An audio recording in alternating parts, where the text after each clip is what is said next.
मनोवमङ्गदोपते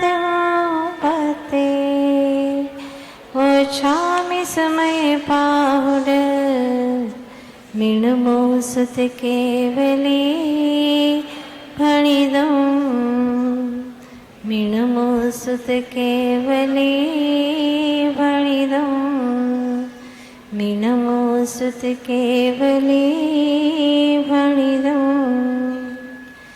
मैं वंदना करूं ने शिव को पधारे जो सिद्ध है अतुल अमेय सौख्य धारे भाई वही समय सार सुनो सुनाता जो भद्र बाहुश्रुत केवली ने कहा था जो भद्र बाहुश्रुत केवली ने कहा था जो भद्र बाहुश्रुत केवली ने कहा था।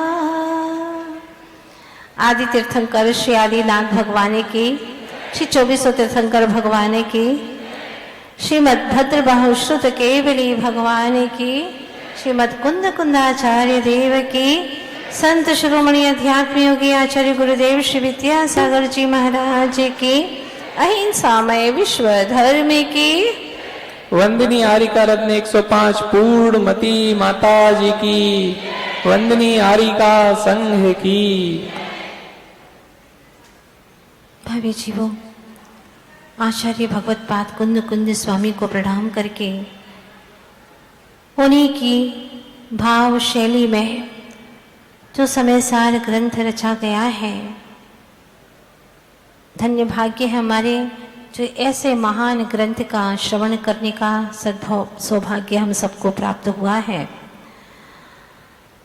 आचार्य भगवत पाद कहते हैं कि मैं आत्म वैभव से तुम्हें दिखाऊंगा उस एकत्व जो अपने अनंत गुणों से एक मेक है, अलग नहीं है, अनंत गुणों का धारी है।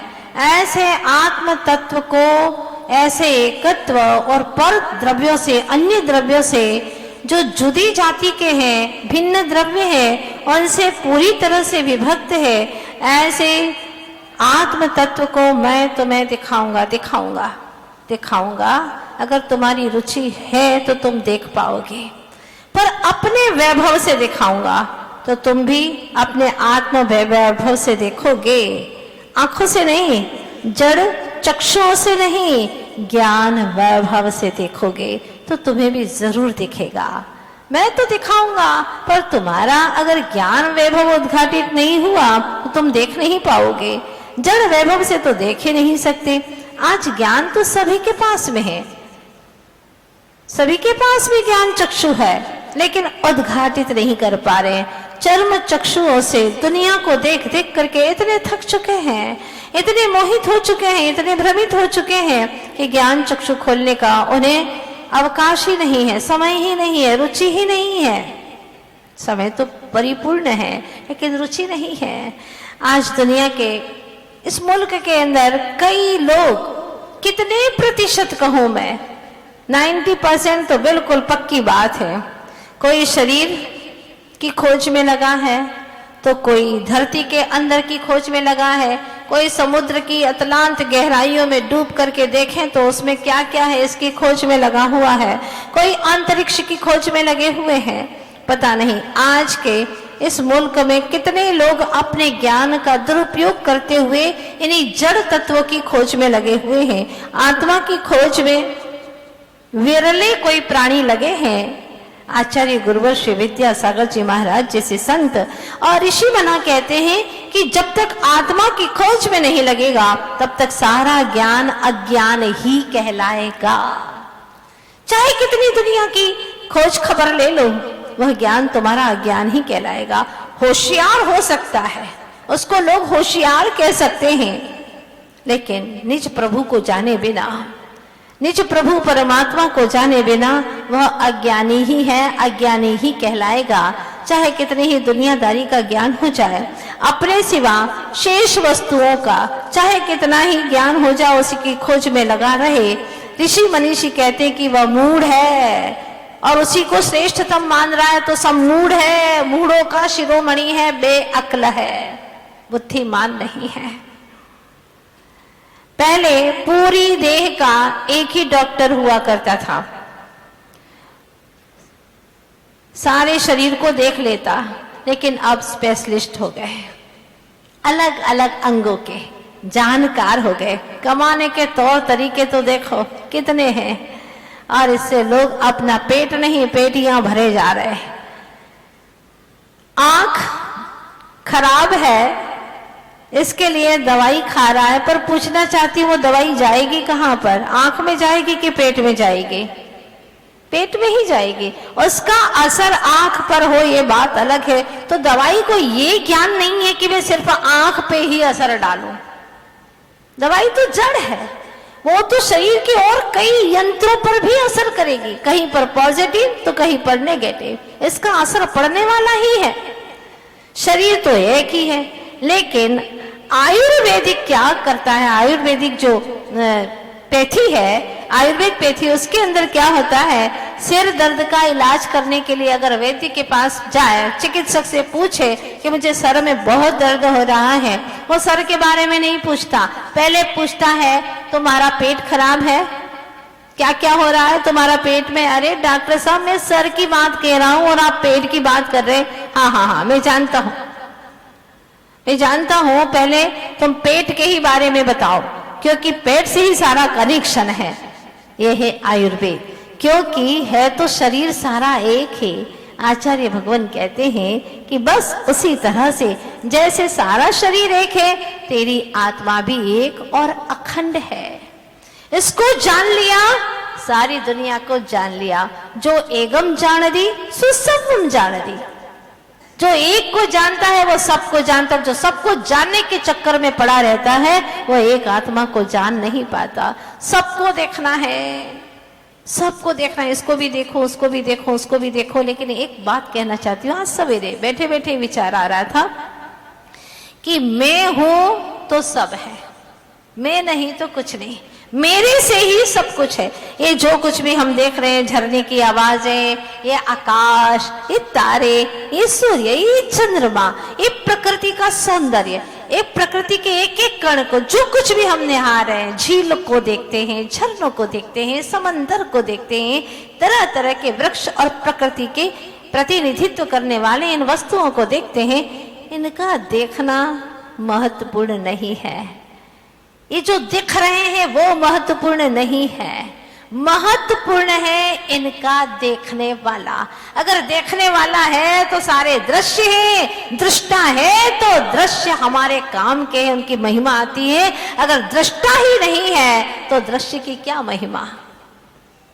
तो आज तक इस जीव ने अज्ञानता से दृश्य की महिमा गाई है। जो दृश्य को देखनहारा दृष्टा है, उस दृष्टा की महिमा तो आई ही नहीं।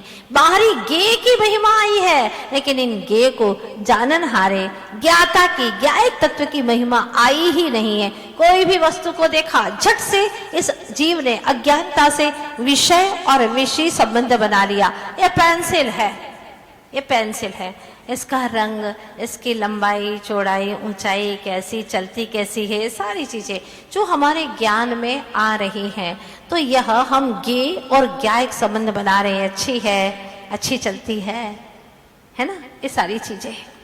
मोह जनित जो ज्ञान की दशा है वह सारा विषय विषयी संबंध को कराने वाली है, और बुद्धि पूर्वक कर रहे हैं। 24 खंड पर को जानते हो, हाँ, पर को देखते हो, सपने में भी वही आते हैं। बोलो, आते हैं ना? हाँ, सपने तो ऐसे ही आते हैं कि हम एकदम बैठे हुए हैं, फ्लाइट में बैठे थे और धड़ाम धड़ाम करके नीचे गिर गए, गिरे जा रहे, गिरे जा रहे, गिरे जा रहे। घबराहट हो रही है सपने में, पसीने पसीने से तरबतर हो गए। क्या हो गया? सच में गिर गया? नहीं नहीं, सपने में लग रहा है, और उस सपना तो, उसको तो सच ही लग रहा है ना, सपने में तो ऐसा हो रहा है, और पसीना पसीना आ रहा है। गिर रहा है, धड़ाम धड़ाम बिल्कुल नीचे चला जा रहा है, क्योंकि रात को 12-1 बजे सोए थे बाबूजी देख करके मूवी, और उसमें कई ऐसे ही गिर रहे थे, खाई में गिरे जा रहे थे। वही दृश्य अपने मानस पटल पर अंकित हो गया, वही देख रहे हैं। तो क्या कभी ऐसा सपना आया आपको कि विमान के अंदर बैठ करके पूजा का थाल हाथ में लेकर के बहुत पवित्र भावों के साथ में अकृत्रिम चैत्यालय की वंदना करने को निकल पड़े हो? बोलो ना। नहीं नहीं नहीं, ऐसा तो आता ही नहीं है, क्योंकि कभी सोचा ही नहीं ऐसा कि मैं अकृत्रिम चैत्यालय की वंदना करने जाऊंगा। वाह क्या जिनालय है, सपने में देख रहे क्या जिनालय, ऐसे अद्भुत जिनालय, 108 प्रतिमाएं, और एक एक प्रतिमा 500 धनुष की, मतलब 2000 हाथ के बराबर इतनी बड़ी अवगुण वाली प्रतिमाएं। और सामान्य नहीं है, कोई माणिक की, कोई पन्ना की, कोई नीलम की जगमगाती, कोई डायमंड की। हा क्या प्रतिमाएं हैं, अद्भुत प्रतिमाएं हैं।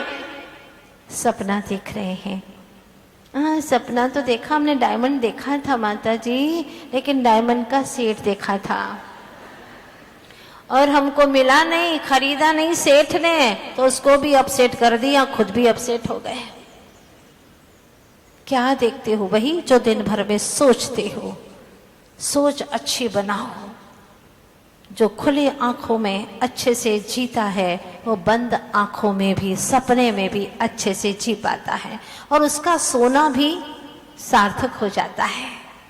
सोना सोने जैसा हो जाता है, गोल्ड जैसा हो जाता है सोना भी। लेकिन तुम्हारा तो जागना भी सोने के बराबर है, मतलब बेभान होकर के जिंदगी जी रहे हैं। 24 घंटा सिवा शरीर के और कुछ दिखता ही नहीं है। आचार्य भगवत कहते हैं कि देह को साथी मानना अर्थात अनाथ होने की तैयारी करना है। सुन लीजिएगा, बहुत अच्छी बात कहा। देह को साथी मानना मतलब अपने आप को अनाथ बनाने की तैयारी करना है, क्योंकि एक दिन देह साथ छोड़ करके चला जाएगा, फिर क्या हो गए? आप अनाथ हो गए। छोड़ के जाना ही है, ऐसा है ही नहीं कि यह सदा साथ तुम्हारा देगा, दे ही नहीं सकता। क्यों? आचार्यों ने कहा है, आप मानो न मानो, और विश्वास भी होगा, आप दुनिया में प्रैक्टिकल देख रहे हैं, देखते ही देखते छोड़ करके चले गए। कोई ऐसा शख्स नहीं होगा जिसके यहाँ पर किसी संयोग, किसी व्यक्ति का वियोग ना हुआ हो। दादा परदादा कोई ना कोई तो ऐसे होते ही हैं जिसका अभाव हो ही जाता है। तो फिर क्या करें? मीत बनाओ ऐसे को जो तुम्हारे प्रति इतनी प्रीत निभाए कि जब तक आप मोक्ष न पहुंचो तब तक तुम्हारा साथ न छोड़े। ऐसे को मीत बनाओ। वो कौन है? वह है धर्म, जिसको आप मीत बना सकते हैं। एक व्यक्ति ने 3 मित्र बनाए थे। ध्यान से सुनिएगा, बड़ी प्यारी सी कहानी है। एक व्यक्ति ने अपने 3 मित्र बनाए। पहला वो मित्र जिसको दिन में कई बार मिलता था, कई बार। दूसरा वो मित्र जिसको दिन में 1 आध बार मिलता था। तीसरा वो मित्र जिसको महीने, 2 महीने, 4 महीने, 6 महीने में, साल में 1 आध बार मिलना पड़ता था। भाषा को समझिएगा। पहला वो मित्र जिसको दिन में कई बार मिलता था, प्यार से मिलता था, उत्सुकता से मिलता था, रुचिपूर्वक मिलता था। दूसरा वो मित्र जिसको दिन में 1 आध बार मिलता था। तीसरा वो मित्र जिसको वह 2-4 महीने में, 1 आध साल में 1 आध बार मिला करता था। एक बार उसके जीवन में एक दुर्घटना घट गई। किसी पड़ोसी ने उसके ऊपर भयंकर केस कर दिया। जितना नामुमकिन है, फांसी की सजा हो सकती है। जज ने कहा कि तुम्हें गवाही पेश करनी होगी। अब वो कौन सी गवाही पेश करे? किसके पास में जाए बताओ? कौन से मित्र के पास जाए? बोलो ना। उसी के पास जाएगा ना जिसको दिन में कई बार मिलता था। उसके पास गया। उसने कहा, देखो तुम मुझे बस गवाही दे दो, मैं जीत लूंगा इस केस को, वरना मेरी फांसी की सजा हो सकती है। कृपया प्लीज प्लीज प्लीज मुझे बस गवाही दे दो। उसने कहा बहुत हो गया, बहुत सुन लिया मैंने, जैसे आए हो वैसे उल्टे पैर लौट जाओ, वरना। इतनी ऐसी बात, उल्टे पैर लौट जाओ वरना, वरना प्राण पखेरु उड़ जाएंगे तुम्हारे, चले जाओ चुपचाप यहां से। बहुत दुख हुआ उसे कि जिसको मैंने इतना अपना प्रिय प्रेम पात्र समझा था, दिन में कई बार मिलता था, और वो मेरे लिए ऐसी भाषा का, नहीं नहीं ठीक नहीं है। जब ये साथ नहीं दे रहा है तो दूसरा मित्र क्या साथ देगा। लेकिन मरता क्या नहीं करता, क्या करे, अब जाना तो पड़ेगा ही, मुझे कोई तो गवाही चाहिए ही चाहिए। दूसरे मित्र के पास पहुंचा। मित्र वह, तुम क्या मुझे गवाही दे सकते हो? मेरी ऐसी ऐसी परिस्थिति आ पड़ी है, बहुत ही फंदे में पड़ गया हूं। तुम मेरे मित्र हो, देखो मैं तुम्हें दिन में एक आध बार तो मिलता ही हूं, कृपया करके तुम मुझे गवाही दे दो। उसने कहा ठीक है चलेंगे तुम्हारे साथ में। खुश हो गया, लेकिन सुनो, चलेंगे तुम्हारे साथ में, लेकिन कोर्ट के दरवाजे तक ही जाएंगे, इसके आगे नहीं जाने वाले। कोर्ट के दरवाजे तक? पर गवाही देना है ना, आपको गवाही देनी पड़ेगी, वो तो अंदर चलना पड़ेगा, कोई जज थोड़ी ना बाहर आएगा सुनने के लिए, आपको ही जाना पड़ेगा, कृपया करके चलिए ना मेरे साथ में। उसने कहा बस बोल दिया ना, मेरा तो ऐसा ही नेचर है, लेकिन मैंने आपका इतना साथ दिया फिर भी आप ऐसा बोल रहे हैं। मैंने कहा ना मेरा नेचर ऐसा ही है, कोर्ट के दरवाजे तक जाऊंगा, और ज्यादा किया तो फिर वो भी खत्म। घबरा गया बेचारा। पहले मित्र ने तो इतनी तेजी से इतना रुखा जवाब दिया, दूसरे ने कहा कोर्ट के दरवाजे तक तो क्या करना है, मैं खुद चला जाऊंगा। अब क्या करूं? जिस मित्र को मैं साल 6 महीने में एक आध बार, जिसको मुझे मिलना पड़ता था, उसके पास में जाऊं तो वो मुझे क्या साथ देगा? जो इतने फास्ट फ्रेंड थे मेरे, वो साथ नहीं दे रहे, वो क्या साथ देगा और क्यों देगा मुझे? लेकिन क्या करूं, नहीं तो मरना ही है, फांसी की सजा तो होना ही है मुझे। बहुत पहले की घटना है ये। डरता तीसरे मित्र के पास पहुंचा। जैसे ही तीसरे मित्र ने दूर से देखा, नीचे आ गया वहां और दौड़ता हुआ आया और कहा मित्र क्या बात है, आज तुम बहुत जल्दी आए, साल में दर्शन होते थे, इस बार जल्दी दर्शन हो गए तुम्हारे, क्या बात है? मित्रवर, बहुत परेशानी में पड़ा हूं और बड़ी आशा लेकर के आपके पास में आया हूं, आप नहीं तो और कोई नहीं, कुछ नहीं मेरा। बात क्या है, कहो ना। बात ऐसी है कि केस हो गया है, और अगर तुम नहीं आए वहां पर गवाही के लिए तो मुझे फांसी की सजा हो जाएगी। क्या तुम मुझे बचा सकते हो? बस इतनी सी बात। हाँ, डोंट वरी, घबराने की कोई जरूरत नहीं है, मैं हूं ना तुम्हारा मित्र, फिर क्या घबराना। उसको थोड़ी सी साता पड़ती है, हाँ, शांति मिलती है, और वह कहता है इतनी सी बात के लिए तुम घबराते हो, मेरे जैसा मित्र है ना तुम्हारा, तो फिर घबराने की क्या जरूरत है तुम्हें? बिल्कुल घबराओ मत, जाओ जज साहब को बोल देना तुम कि मेरे वो मित्र आ रहे हैं, मेरा नाम बता देना, मुझे वहां आने की भी जरूरत नहीं पड़ेगी, तो वैसे ही केस से रिहा हो जाओगे। जाओ मित्र जाओ, घबराने की कोई जरूरत नहीं है। बात समझ में आ रही है आपको? चलिएगा, एक कहानी आई और गई। क्या हुआ?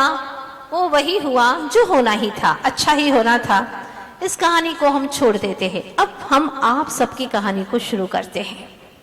आपने भी अपनी लाइफ में 3 मित्र बनाए हैं। कितने? 3 मित्र। पहला वो मित्र है आपका जिसको आप दिन में कई बार मिलते हैं, 10 मिनट के लिए मंदिर आते हैं, 1 घंटा तक देखते हैं, हाँ, 10 मिनट के लिए, 5 मिनट के लिए प्रभु के पास में आना और 1 घंटे तक उसको निहारते हैं, देखते हैं मैं कैसा दिख रहा हूं। तू तो दिख ही नहीं रहा है, तू तो इसमें दिख ही नहीं रहा है, जो दिख रहा है वो तो वही दिख रहा है जो देखता ही नहीं है। शरीर दिख रहा है तो नहीं दिख रहा। शरीर सजा है, इसमें मजा नहीं है। शरीर सजा है, इसमें मजा नहीं है। ये तो अभी सजा है, 2 घंटे के बाद में फिर बदबू आने लगेगी, फिर धो मुंह को, फिर कुछ लगा दिया, लिपा पोती कर दी, 4 घंटे के बाद में फिर बदबू चालू हो जाती है। इसका तो नेचर ही ऐसा है। क्या नेचर ही ऐसा है इसका? तो पहला मित्र तुम्हारा शरीर, जिसको दिन में कई बार देखते हो। कितनी बार? कई बार देखते हैं। कई बार लगता है आजकल तो मोटे हो गए, हाँ मोटे हो गए आजकल तो। फिर कई बार लगता है वही दिन में, फिर शाम पड़े लगता है नहीं पता नहीं क्यों इतना दुबला सा क्यों शरीर दिख रहा है। हाँ, दोपहर में लगता है कि मैं गोरा सा, हाँ निखर गया है शरीर आजकल तो। हाँ, फिर एक दूसरे से कहते तुमको यहाँ का पानी लग गया, पानी लग गया तुमको। हाँ। शरीर को कितने रूपों में आप देखते हैं। कभी लगता है कि काले हो गए, पता नहीं क्या हो रहा है आजकल। हाँ, शरीर एकदम सिकुड़ गया है, कालापन आ गया है। कितने कितने रूप में देखते रहते हैं। इस मित्र को तुमने अपना बनाया है। सोचो तो सही, जिसको तुम अपना मानते हो वो अपने उदय से चलता है, तुम्हारी सोच से बिल्कुल नहीं चलता। तुम्हारी सोच तुम्हारे विचारों के अनुकूल चलता ही नहीं। भाई मीत उसे कहते हैं जो हमारे विचारों की कद्र करे, हमारी सोच की कद्र करे। ये जड़ पुतगल हमारी सोच से चलता ही नहीं, कोई कद्र नहीं, क्योंकि ये जड़ है, कद्र करना जानता ही नहीं है। वो अपने उदय से चलता है, कर्म उदय से चलता है। कर्म का उदय जैसा चला है वैसा ये पुद्गल चलता है, मेरे अनुसार नहीं चलता। तो सबसे पहला मेरा भ्रम कि ये मेरा मित्र है, एक कतई मेरा मित्र नहीं है, एक किसी और के संकेत पर चलता है। अगर तुम जिसको अपना मानते हो, मेरा मेरी पत्नी है, मेरा स्वामी है, और वो किसी और के संकेतों पर चले, क्या उससे प्रेम करोगे तुम? बोलो, बिल्कुल नहीं। किसी और के संकेत पर चलना है तो चल जाओ उनके घर पे, कोई जरूरत नहीं है यहाँ रहने की। ऐसे ही है पुद्गल, मेरे अनुसार नहीं चलता। ये तो द्रव्य कर्म के उदय के अनुसार चलता है। जैसा कर्म उदय में आता है उसके अनुसार ये चलता है। फिर भी अज्ञानता से इसको मानता है। बोलो, हाँ, इसको अपना समझता है, खूब सजाता है और आत्मा को सजा देता है। दुनिया को दिखाता है, दुनिया को देखने से फुर्सत नहीं है, वो कोई देखने वाली नहीं है। तुम दिखा रहे हो, कल दुगना और दिखाने आएगा तुमको। हाँ, सब अपने अपने इन चेहरों को दिखाने के लिए आते हैं यहाँ पर। कोई अपना असली चेहरा दिखाने के लिए आता ही नहीं है। देखने के लिए, अपना असली चेहरा देखने के लिए आता ही नहीं है। आचार्य भगवान बार बार कहते हैं, तुझसे तेरा क्या रिश्ता है, असली रिश्ता भूल गया। तुझसे तेरा क्या रिश्ता है, असली रिश्ता भूल गया। इतने चेहरे बदले तूने, असली चेहरा भूल गया। इतने चेहरे बदले हो तूने कि तू असली चेहरा ही भूल गया। क्या है असली चेहरा? भगवान को कहते हैं, भगवान आप इस रूप में आना, इस रूप में आना, इस रूप में आना। कभी वीर बन के, कभी क्या क्या बोलते रहते हैं ना आप लोग, भजन गाते रहते। गाना है भजन, बस गाना है, गा लेते हैं। भगवान कहते हैं कभी ये भी गा लिया कर, कभी हाथी बन के, कभी घोड़ा बन के, भव भटका चेतन भव भटका। कभी नहीं बोलोगे ना, मुझे पता है नहीं बोलोगे। अभी वीर बन के बोलती ना तो सब चालू हो जाते हैं। पर असली कहानी यही है हमारी। कभी हाथी बन करके आए थे, कभी घोड़ा बन करके, बोलो ना एक बार, अपनी कहानी को बोलो।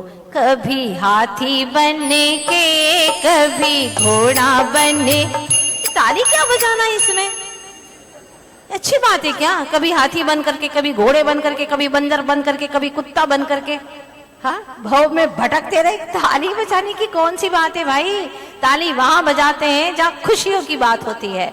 बहुत अच्छा काम करके आए हो तुम, हाँ कोई शूरवीरता का काम करके आए हो क्या? कभी हाथी बनने के, कभी घोड़ा बनने के, भव भटका प्रभु जी भव भटका। कभी बंदर बनने के, कभी सर्प बनने के, 1,84 भटका प्रभु भटका। कहाँ तक सुनाऊं प्रभु? ये भजन तो इतना बड़ा हो जाएगा, इतना बड़ा कि गाते रहो वर्षों तक। कभी हाथी बन के, कभी आज बनाना एक भजन बना लेना तुम लोग अपना, बनाना एक भजन। कभी श्वान बनने के, देखो बाजा अच्छे, हारमोनियम भी अच्छा बजा लेते हैं इसके ऊपर, है ना? ये क्या अपनी कहानी है, कितनी बड़ी है ये कविता, ये भजन तुम्हारा। 84 लाख योनि, कहां तक गाओगे, कहां तक बजाओगे, कहां तक ताली बजाओगे? थक जाओगे तालियां बजाते बजाते, पर भ्रमण कर करके नहीं थका अभी तक। प्रभु बहुत पीड़ा होती है, खलती है मन में, क्या किया मैंने? एक एक योनि को, एक एक ऐसी पर्यायों को अनंतों अनंतों बार में धारण कर चुका हूं, फिर भी अभी तक थका नहीं। अभी और भटकने की तैयारी है, वही भटकने के ही पथ पर चल रहा है। जो भटकाने वाला तत्व है उसी का साथ कर रहा, उसी के साथ में प्रेम कर रहा, उसी को अपना मीत समझ रहा है। क्या हो गया चेतन तुझे? अरे मीत भी बनाना है तो ऐसा मीत बना जो अनंत काल तक तुझसे प्रीत निभा सके। ऐसे मीत क्या बनाना, तो पहला मित्र बनाया है इसने शरीर को। हाड़ जले जैसे सूखी लकड़ी, केश जले जैसे घास रे। इतना पैसा तो तूने दान पेटी में भी नहीं डाला होगा जितना कि इन घास के लिए तूने बर्बाद किया है। सोचना आप लोग, इस घास के लिए तूने कितना पैसा बर्बाद किया है। काले थे तो सफेद करवा दिए जवानी में, बुढ़ापे में सफेद हो गए तो काले करवा दिए। पैसा दो आप तो फेंको, पर हमारे बाल ऐसे कर दो। सोचना, इस शरीर को संवारने में तुमने जितना पैसा बर्बाद किया है, क्या उतना पैसा तुमने दान पेटी में कभी डाला है? क्या साथ देगा ये क्या साथ देगा? चाहे कितनी सफाई करो, 9 मोरियां बह रही हैं, उसके अंदर गंदगी बह रही है, और अंत में यहीं रहेगा। ढीठ है ये, ढीठ जिद्दी, वो तुम्हारे साथ में एक समय भी चलने वाला नहीं है। बोलो, किसी के साथ चला क्या? नहीं चलेगा। तो क्या करें, ऐसे ही फेंक दे क्या? फेंकने वाली बात नहीं है, इससे निष्प्रह निर्मोही तो बन सकते हैं ना। जितना उसको देने से काम चल जाए उतना ही करो। अरे मीत है तो क्या घर लुटा देते हैं? घर तो नहीं लुटाते ना, घर का सारा धन वसीयत तो बेटे के ही नाम पर देते हैं। तू भी अपने ज्ञान बेटे के नाम पर वसीयत कर, इस जड़ के नाम पर वसीयत मत लिख चेतन, मत लिख। वो बाप, कौन उसको बाप मानेगा जो अपने धन को पराए घर में दे दे, बेटे को खाने के लिए एक अन्न का दाना न दे। अपना ज्ञान बेटा तो भूखा मर रहा, उसके लिए एक पल नहीं तेरे पास में, एक समय नहीं तेरे पास में, और सारा समय गंवाए जा रहा है जड़ पुद्गल के पीछे।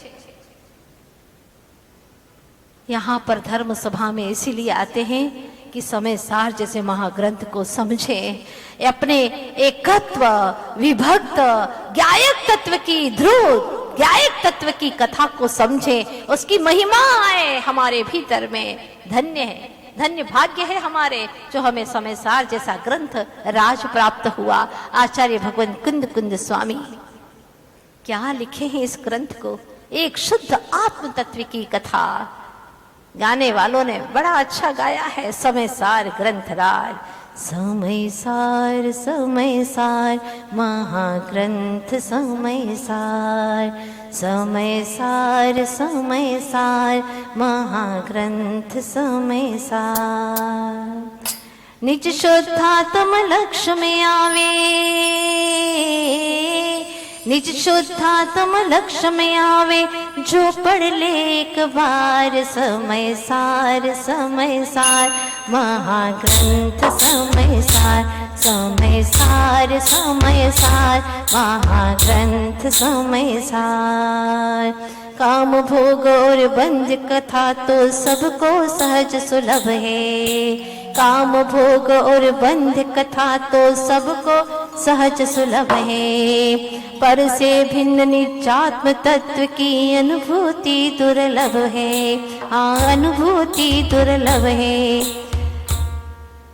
दुर्लभ जो दुर्लभ है एकत्व तत्व की कथा, दुर्लभ सहज सुलभ हो जाए, दुर्लभ सहज सुलभ हो जाए, ऐसा चमत्कार समय सार महाग्रंथ समय सार महाग्रंथ समय सार। क्या बात कहते हैं आचार्य भगवान अगली पंक्ति में, मैं दिखाऊंगा, देखने को तैयार हो, बोलो देखने को तैयार हो, जो चाहो अपनो कल्याण, अगर अपना कल्याण चाहते हो, देखने को तैयार हो तो सुनो। यदि दायज यदि मैं दिखाऊं, क्या कह रहे हैं, यदि मैं दिखाऊं कहीं चूक जाऊं तो छल ग्रहण मत करना। मतलब क्या बात है, कैसे छल ग्रहण किया जाता है। ऐसे पंडित जी बैठे हुए हैं और वह, अभी मैंने 2 मित्र बताए नहीं है, कल आपको सुनने के लिए आना होगा कि वो मित्र कौन से है ना। हाँ, पंडित जी प्रवचन कर रहे हैं और उन्होंने टॉपिक लिया है कि रात को खाना मांस खाने के बराबर दोष है, उतना ही दोष है, क्योंकि कई कीड़े मच्छर क्षुद्र जीव त्रस्त जीव सब तुम्हारे पेट में स्वाहा हो जाते हैं और उन त्रस्त जीवों में मांस का दोष होता ही होता है। रात को खाना नहीं, ठीक है, पंडित जी ने प्रवचन दिया, रात को खाना नहीं, झूठे मुंह आना नहीं, आदि आदि ये सारा प्रवचन में बताया। रात को पानी पीना खून पीने के बराबर दोष है। हाँ, तो कोई भी रात को पानी नहीं पीना। लास्ट में बात क्या आ गई, रात में कोई भी पानी नहीं पीना। अब सवेरे देखो, उस दिन का पहले दिन का विषय था रात को खाना नहीं, दूसरे दिन का विषय था रात में कुछ पीना नहीं, और जो उस दिन प्रवचन में आए थे कि रात में कुछ भी पीना नहीं, पानी पियोगे रात में तो खून पीने का दोष लगेगा। अब तीसरे दिन की बात है, लोग जो अच्छा लगता है वो ही ग्रहण करते हैं, है ना। अब लोगों ने कहा, सोचा कि देखो रात में पानी तो पीना नहीं है। अब सारे लोग आए लेकिन उधर ही खड़े रहे बिल्कुल बाहर में। पंडित जी ने कहा, भैया क्यों नहीं आ रहे हो, तुम लोग आओ जल्दी से, समय हो गया। नहीं पंडित जी आ नहीं सकते, हम नहीं आ सकते। पर क्यों नहीं आ सकते? नहीं आ सकते, पानी नहीं पिया था हमने। झूठा मुंह कैसे आए? झूठा मुंह मतलब क्या कहना चाहते हो? कल आपने कहा था प्रवचन में कि रात में पानी नहीं पीना, खाया तो था डट के, लेकिन पानी तो पिया ही नहीं, झूठे मुंह आए तो कैसे आए हम? बात समझ में आ रही है आपको? रात को पानी नहीं पीना, बस बात गले उतर गई उनकी। और जितना उतारना उतनी उतारते हैं लोग, पूरी नहीं उतारते। भाई खाना नहीं खाना ये तो बात उतारी नहीं, पानी नहीं पीना है ये बात उतार ली। अब आए भी नहीं, कितने कुतर्क और कितनी बेईमानी दिमाग में भरी पड़ी रहती है। देखिएगा, आए नहीं, बाहर खड़े रहे। पंडित जी ने पूछा अंदर आओ, क्यों नहीं आ रहे हो? पंडित जी कैसे आ सकते, आप ही ने कहा था झूठे मुंह तो आना नहीं चाहिए, तो हमारा मुंह झूठा है। पानी पीने का त्याग किया था, खा तो लिया था लेकिन पानी पीने का त्याग किया था। बड़ा आश्चर्य है, क्या हो रहा है? ये है छल। छल को ग्रहण कैसे करता है ये जी अगली श्रृंखला में बताएंगे। इसीलिए कि आप जीवन में कभी भी छल न करें, इसलिए नहीं कि हम भी छल करना सीख जाएं इन उदाहरणों के माध्यम से, ऐसा नहीं, बल्कि हम ऐसा छल कभी भी नहीं करेंगे। इस भावना के साथ में आप धर्म ध्यान करेंगे तो निश्चित आपके पाप कर्मों की निर्जरा होगी और संसार का परिभ्रमण आपका अवश्य छूटेगा। बस मित्र को सोच समझ करके आपको बनाना है, कौन सा मित्र बनाना कौन सा नहीं, इसका आपको पूरा ध्यान रखना। कल आइएगा, फिर हम आपको दूसरे मित्र की तरफ भी ले जाने वाले हैं।